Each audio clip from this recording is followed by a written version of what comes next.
When you have an extra week to prepare, what do you do as a coach to get your team ready?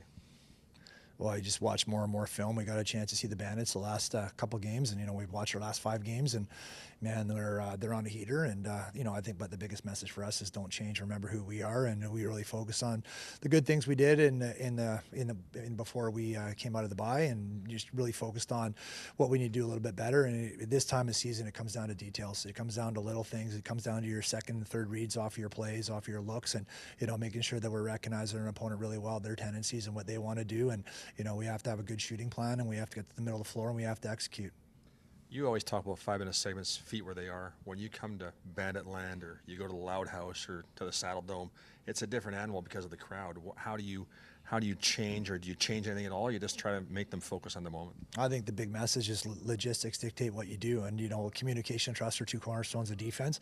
The crowds really come into play more so when you're on defense, and I think the big thing is just knowing where you are, what's my job, and how you want to play things. So if the communication a lot of times drops down on defense anyway, but like I said, is logistics make a big difference. What am I going to do in this situation? So again, trust each other. They got familiarity in our two groups, and the guys know what they're doing together. And the crowd's going to be the crowd. We can't control that. They're going to be loud as they're going to be on defense and offense, whatever it's going to be. But stick to our ideologies and our game plan, and just let the chips fall they may. How important was the bye week for your team in terms of getting healthy, getting rest, that kind of thing?